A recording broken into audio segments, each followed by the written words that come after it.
Nous sommes sur le floor de Wall Street avec Évariste Lefebvre, le chef économiste de Natixis Nord-Amérique. Et avec lui, nous traitons de la réaction des marchés après les élections en Europe.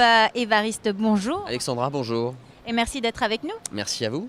Alors, la bourse de Paris a bien réagi puisqu'elle a clôturé en hausse. En revanche, à New York, là, on a de faibles écarts. La prudence est toujours de mise. Qu'est-ce qu'on peut en dire ? Alors, en ce qui concerne Paris, effectivement, début un peu difficile, dans la lignée de ce qu'on avait vu en Asie. Et puis finalement, une remontée qui doit être interprétée avec relative précaution. Vous savez que c'est un jour un peu sans, avec des volumes très très faibles en France, étant donné le long week-end.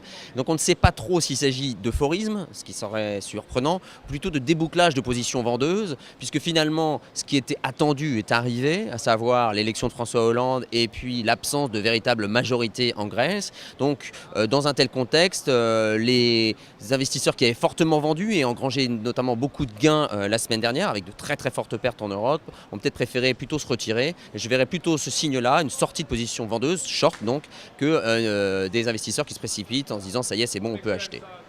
Alors parlons de la situation en France.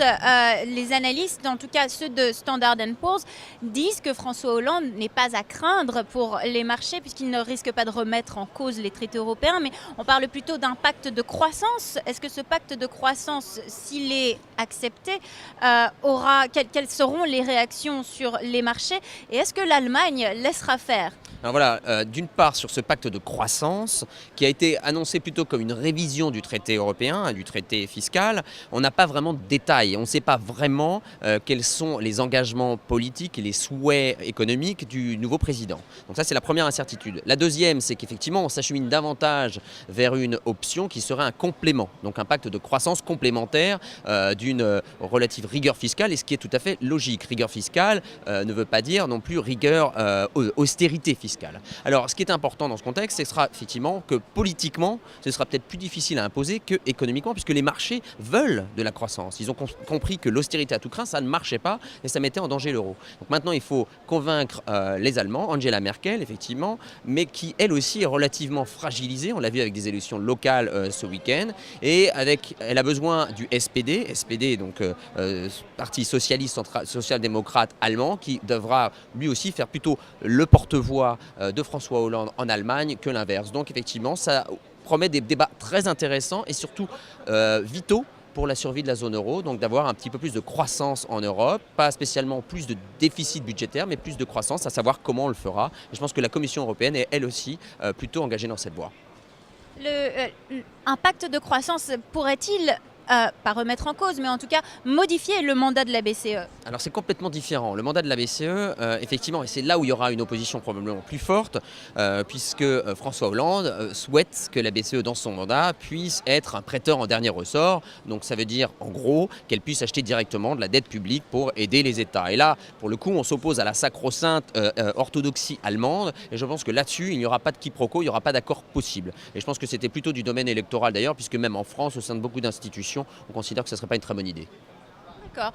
Parlons de la situation en Grèce maintenant. C'est plutôt par là qu'il pourrait y avoir des inquiétudes avec beaucoup d'instabilité, la montée des partis extrémistes. En tout cas, est-ce que la formation d'un gouvernement risque d'être difficile ? Complètement. En fait, le problème, bien sûr, c'est toujours un problème d'avoir des extrêmes qui montent aussi fortement qu'en Grèce. Mais là, le souci majeur, c'est la fragmentation politique qui se traduit par l'absence totale de majorité. Donc en fait, comment ça marche en Grèce? Vous avez le premier parti, celui qui a gagné, qui doit former un gouvernement. Et s'il ne peut pas, dans ce cas-là, c'est le deuxième parti qui doit essayer là aussi de faire un gouvernement, etc.